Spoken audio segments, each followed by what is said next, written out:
My son was standing 3 feet from the door when my sister smiled and said, "He's not on the list." Not to me, to him. And that was the moment everything changed. Before we continue, please hit the like button, subscribe to the channel, and turn on the notification bell for updates. Have you ever watched a child realize in real time that they've just been singled out? Not because they did something wrong, not because of some misunderstanding they can fix, but because an adult decided they didn't belong? That's what I saw on Ethan's face. He was 6 years old, dressed in the little navy button-up shirt he'd begged to wear because he wanted to look fancy for his cousin Olivia's birthday. In one hand, he was holding a gift bag with tissue paper sticking out of the top.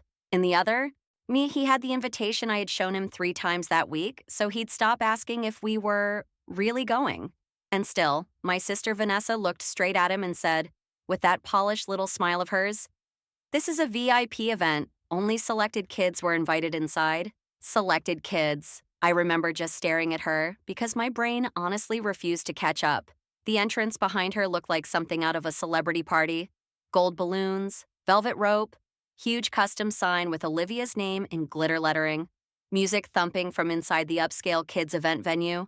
Staff at the front wearing matching black shirts and earpieces like this was some kind of premiere. Parents were chatting. Kids were already running through the lobby in little sequined dresses and tiny loafers. And my son, he was frozen.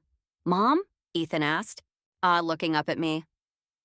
"What does that mean?" That question hit harder than Vanessa's words.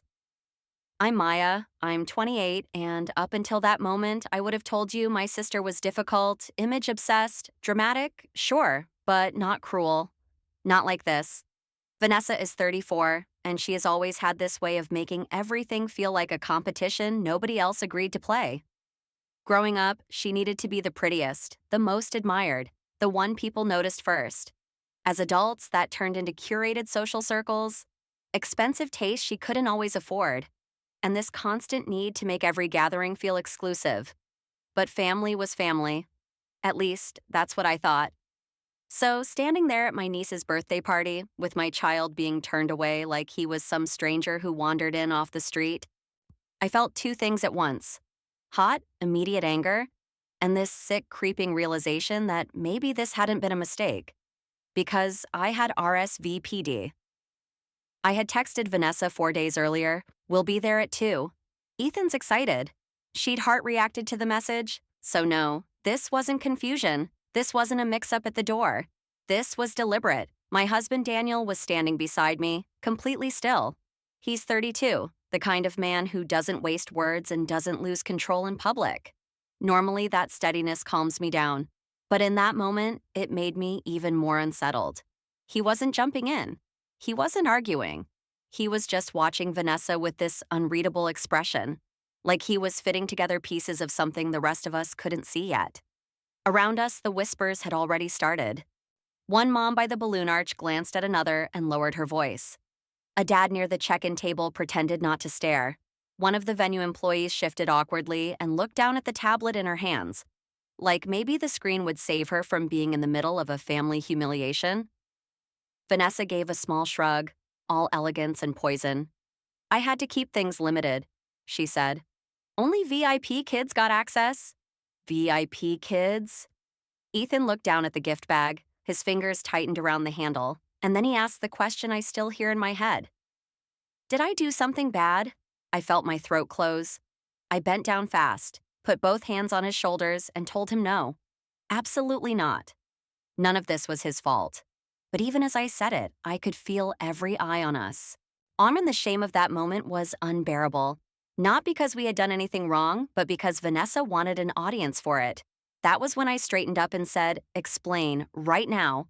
But Vanessa didn't answer me. She looked past me, at Daniel, and for the first time since we got there, her smile flickered. Daniel slowly reached into his pocket, pulled out his phone, and stepped away from the entrance. "I'm giving you one chance to fix this," I whispered to Vanessa. She folded her arms. "Go ahead and make a scene, Maya." But I wasn't looking at her anymore, because Daniel had put the phone to his ear and whatever I expected him to do next. It wasn't that. "5 minutes, Daniel said when he came back. "That's all." 5 minutes for what? That was the question sitting in my chest, heavy and unresolved. Mime as I stood there between my son, still gripping that gift bag like it was the only thing keeping him anchored, and the sister who had just shut a door in his face without flinching. Daniel didn't elaborate. He didn't look at me the way he usually did when he wanted me to trust him. Instead, his eyes were fixed on Vanessa, calm but sharp, like he was watching something unfold in real time that the rest of us couldn't see yet. Have you ever been in a moment where you realize you're the only one who doesn't understand what's happening? That was me, and it made everything worse. Because the more I thought about it, the less this felt like a spontaneous decision from Vanessa. This felt planned. Vanessa had always been particular. Growing up, she controlled everything: how our birthdays were celebrated, who got invited, what we wore for family photos. She used to cry if things weren't perfect, and as she got older, that need for perfection turned into something sharper, more calculated. When she married her husband, Eric, 5 years ago, things escalated. Their house got bigger, their parties got flashier. Her friend group changed. Suddenly, everything was about appearances. Who was there? Who wasn't? What people thought. And this party? This was her masterpiece. Custom invitations, a rented luxury venue, staff with earpieces, a literal velvet rope separating in from out. But excluding Ethan? That didn't fit. Not even for her.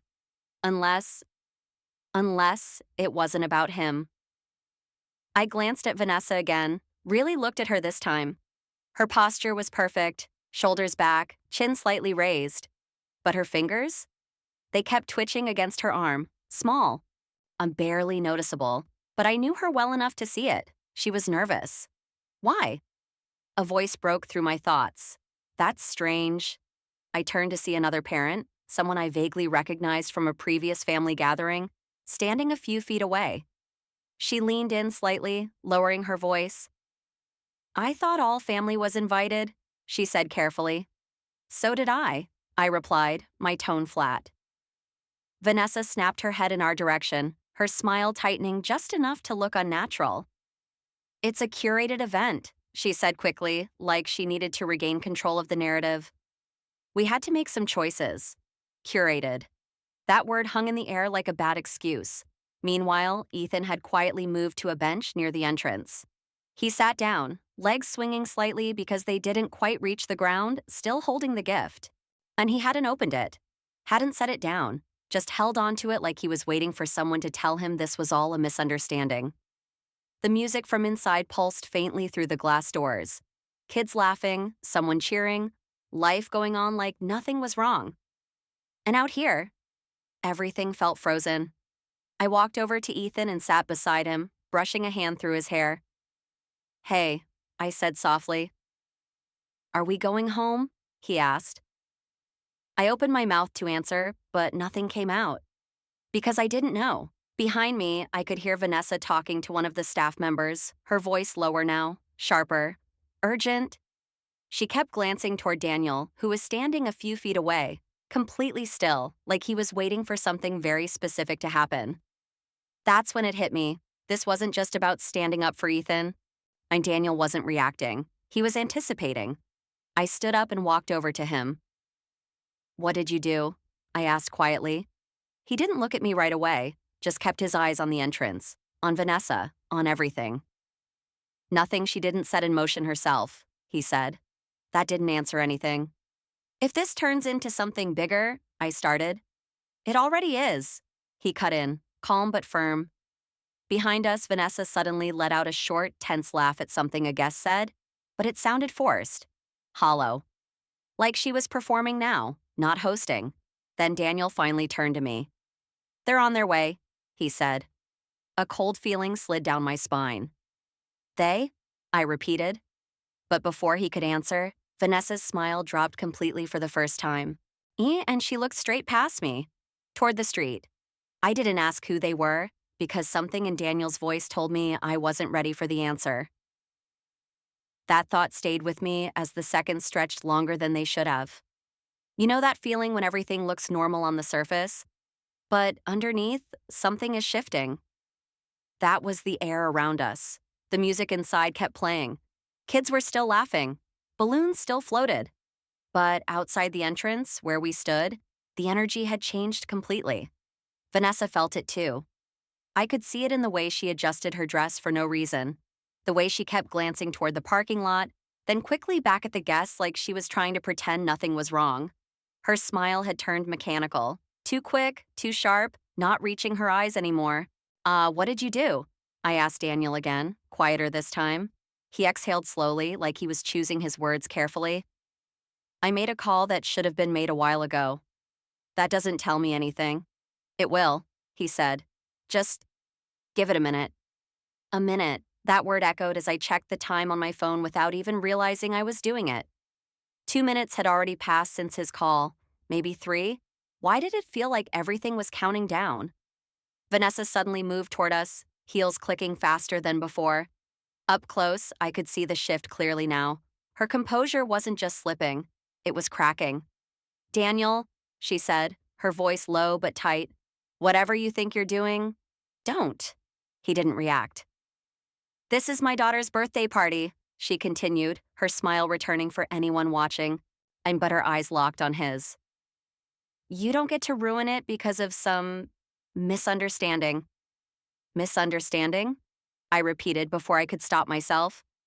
Vanessa didn't even look at me. Daniel tilted his head slightly, calm as ever. You already ruined it, he said. The words landed quietly, but they hit hard. Vanessa's jaw tightened. For a split second, something raw flashed across her face. Anger, maybe even fear, but it disappeared just as quickly as it came. She turned away abruptly, pulling her phone out and stepping a few feet aside. I watched her pace. Short steps, fast breathing, one hand pressed against her temple as she spoke into the phone in hushed, urgent tones. That's when I knew for sure. She wasn't in control anymore. Daniel, I said, stepping closer to him, you need to tell me what's going on. Now. He finally looked at me fully, and there was something different in his expression. Something serious, grounded, almost final.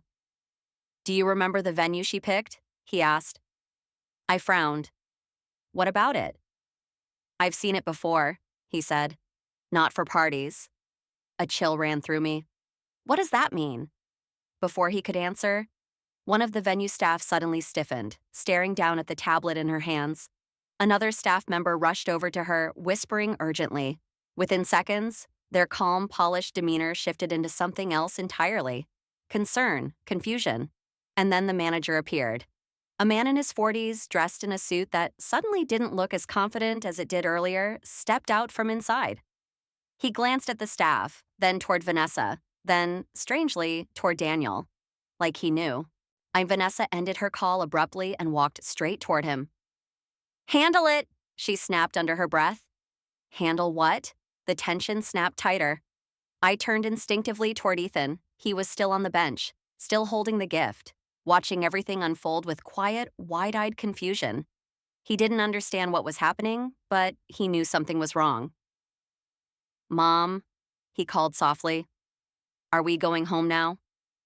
I hesitated. Before I could answer, Daniel stepped toward him and knelt down. Not yet, he said gently. Just wait a little longer, okay? Ethan nodded, trusting him without question, and somehow that made everything feel even heavier. Then, a sound cut through the moment, low, distant, but unmistakable. An engine. Actually, more than one. Every head near the entrance turned at the same time, like we were all pulled by the same invisible thread. The music inside kept playing for a few seconds longer, then it faltered, glitched, and stopped. Silence dropped over the entire venue, and that's when the first black SUV pulled up to the curb, followed immediately, by a second. Vanessa's phone slipped slightly in her hand. Her face went completely pale. And for the first time since this started, she looked afraid. The music didn't stop right away, but everything else did. That's the only way I can describe it. 1 second, there was noise. Kids laughing, parents chatting, the artificial cheerfulness of a perfectly curated party. The next, it was like someone had drained the air out of the entire building. Conversations cut mid-sentence. Movement slowed. Even the staff, trained to keep things seamless, froze where they stood. All eyes shifted toward the entrance. toward the SUVs. The doors opened in unison, not dramatically, not loudly, but with a quiet precision that somehow made it worse. 3 people stepped out, then a fourth, dressed neatly. No logos, no flashing lights, nothing theatrical. But there was no mistaking what they were. Authority. You could feel it in the way they moved. Direct, focused, uninterested in the spectacle of the party. One of them carried a folder tucked under their arm. Another was already scanning the building like they knew exactly what they were looking for. Behind me, someone whispered, "What's going on?" No one answered. Vanessa took a step forward, too quickly, too suddenly, as if instinct kicked in before she could stop it. "Hi," she called out, her voice higher than before. Trying to sound light, controlled. "This is a private event." They didn't stop. They didn't even acknowledge her. They walked right past the velvet rope, past the balloon arch, straight toward the entrance like she wasn't there. And that's when her composure shattered. "Excuse me," she said again, sharper now, stepping directly in their path. "You can't just walk in here. This is booked under my name." One of them finally looked at her, not with confusion, not with apology, just calm acknowledgement. "Are you Vanessa Reed?" he asked. She hesitated for half a second. Just half, but it was enough. "Yes," she said. He nodded once. "We'll need to speak with you and the venue manager." The manager was already there, hovering just behind the glass doors, his face pale and tense. He quickly stepped forward, forcing a tight smile. Is there an issue?" he asked. The man with the folder opened it, and everything seemed to slow down. "We received a report regarding this event," he said evenly. "We need to verify permits, occupancy compliance, and event classification. Effective immediately, all activities need to pause." Pause. That word echoed louder than it should have. Inside, parents were already gathering their kids. The confusion was spreading fast now, turning into frustration, concern. A few people pulled out their phones. Others started asking questions, louder, more insistent. "What report?" Vanessa snapped. "This is ridiculous. Everything here is perfectly fine." "Ma'am," the official said calmly, "we'll determine that after review." "I have connections," she started, but her voice didn't carry the way it had earlier, because now, and people were watching her differently. Not with admiration, not with curiosity, with doubt, with suspicion. I stood there trying to piece it together, my heart pounding. Not from fear, but from the realization that whatever this was, it wasn't random. Slowly, I turned my head toward Daniel. He hadn't moved much, still calm, still steady, like he'd been expecting every second of this. "What is this?" I asked him, my voice barely above a whisper now. He didn't look away from the scene unfolding in front of us. "The truth catching up," he said quietly. The words settled in my chest. Behind us, Ethan had stood up from the bench. He walked a few steps closer, still holding the gift, watching the adults unravel something he couldn't understand, but somehow sensing its weight. Vanessa's voice rose again, sharper, cracking now. "Ice, you can't just shut this down. There are children here. This is a birthday party." The official didn't react. Instead, he turned slightly toward the manager. "We'll need access to your documentation immediately." The manager nodded quickly, already sweating. "Of course. Yes, right away." And just like that, the illusion collapsed. The perfect party, the curated guest list, the VIP image, all of it, cracking in front of everyone. Vanessa turned in a slow circle as if searching for something, control, support, an escape. But all she found were eyes. Dozens of them, watching, judging, reassessing everything they thought they knew about her. Then, she looked at Daniel, really looked at him, and something in her expression shifted. Recognition. "You?" she said, her voice dropping. I felt it before she said anything else. When that moment when the final piece clicks into place. I turned fully toward Daniel now, my pulse steady but heavy. "You made that call," I said. It wasn't a question. He finally looked at me and gave a small, calm nod. "Yes," he said. Behind us, the official's voice cut through the rising noise. "Ma'am, we're going to need everyone to begin clearing the premises." The party was over, but somehow, It felt like this was just the beginning. Ma'am, we're going to need everyone to begin clearing the premises. That was the moment the illusion finally broke. Not cracked, not wavered, broke. The music was already off, but now even the background noise disappeared, replaced by a wave of confusion, frustration, and sharp rising voices. Parents started calling their kids. Some demanded answers from staff. Others grabbed their bags and moved quickly toward the exit, not wanting to be part of whatever this had turned into. And at the center of it all, Vanessa, standing there in her perfectly styled dress, her perfectly planned party unraveling in real time. I turned to Daniel, my chest tight, not with panic, but with the need to finally understand everything. "Start talking," I said. He didn't hesitate this time. "This venue," he began calmly, "has been flagged before, not publicly, but in certain circles. It's been hosting events under the wrong classification to bypass capacity limits and licensing restrictions." I frowned. "What does that have to do with Vanessa?" "She didn't just rent it," he said. "She agreed to their terms, exclusive guest count, evening selective admission, all designed to make it look smaller and more controlled than it actually is." The pieces started sliding into place. "The VIP list," I said slowly, "wasn't just for show," Daniel confirmed. "It was part of how they avoided liability. Fewer approved guests on paper, more people actually inside." I looked toward the glass doors. Even now, I could see clusters of kids and parents still inside. Far more than what Vanessa had claimed was limited.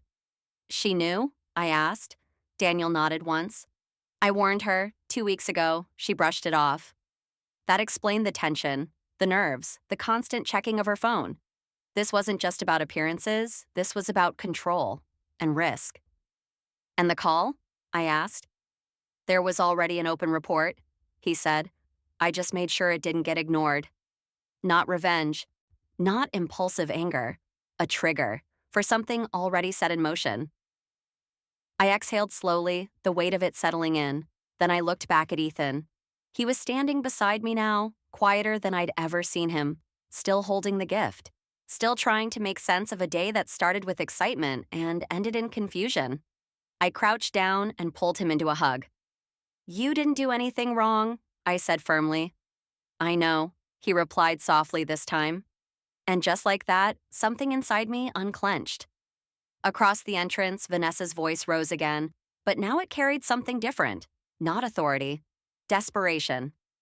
"This is a mistake," she insisted, following one of the officials. "You're overreacting. I have every right to—" "Ma'am," the official interrupted calmly, "you'll have the opportunity to address this, but right now, the event is being shut down." Her mouth opened, closed. For once, she didn't have a response ready. And people noticed. The same parents who had admired her party an hour ago were now watching her with narrowed eyes, whispering behind raised hands. A few of them were visibly annoyed, talking about refunds, wasted time, confused kids. One woman near the exit muttered, "She made it sound so exclusive. Guess there's a reason for that." Another replied, "Or a cover." The shift was immediate and brutal. The manager was being pulled aside, answering rapid questions.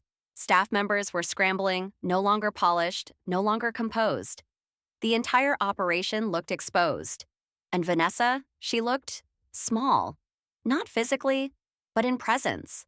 Like the image she built had been carrying her, and now it was gone. After a few minutes, guests began filing out steadily. Some avoided eye contact. Others glanced at us, then at Vanessa, clearly piecing together what had happened at the entrance earlier. One parent paused near me. "Was that your son?" she asked quietly. I nodded. She looked back toward Vanessa, then sighed. "That's not okay." "No," I said. "It isn't. No yelling, no scene, just truth." Vanessa eventually walked toward us, not confidently this time, carefully. "Maya," she started, her voice lower, strained. "I didn't mean for it to—" I held up a hand. "You did," I said calmly. She froze. "You knew exactly what you were doing when you stopped him at that door?" "It wasn't like that," she said quickly. "I had to manage numbers, and you chose to humiliate my son." I cut in front of everyone. Silence. For once, she didn't deflect fast enough. Daniel stepped slightly closer, not aggressive, just present. This isn't about the party, he said evenly. It never was? Vanessa looked between us, her composure cracking again. You've ruined everything, she whispered. I shook my head. No, I said. You did that on your own. There was nothing left to argue. No narrative to spin. Just consequences. Legal ones were already starting. Papers being discussed, documentation requested, liability mentioned in careful but unmistakable terms. The venue would be fined, possibly shut down temporarily. And Vanessa? Her name was on the contract. Socially, the damage was just as immediate. Conversations, glances, messages that would spread long after today ended. The kind of reputation hit she wouldn't be able to control or curate away. And personally, that was already settled. I didn't say anything more to her, because there wasn't anything left to say. A few minutes later, we stepped away from the entrance. The balloons still floated above the now empty doorway, but they looked different somehow. Hollow. Ethan tugged lightly on my sleeve. Can we go now? He asked. I smiled softly. Yeah, we can go. We walked toward the car together, Daniel beside me, steady as ever. Halfway there, Ethan looked down at the gift in his hands. Is Olivia still getting this? He asked. I glanced at Daniel, then back at Ethan. Another day, I said. Somewhere better. He nodded, satisfied with that. And that was it. No more noise, no more audience, just us. As we got into the car, I took one last look at the venue in the rearview mirror. Staff moving quickly, officials still inside, and Vanessa standing near the entrance, no longer the center of attention, just another person dealing with the aftermath of her own choices. She wanted a VIP list, control, image, separation. What she got instead was everything that comes after. And this time, there was no rope to hide behind.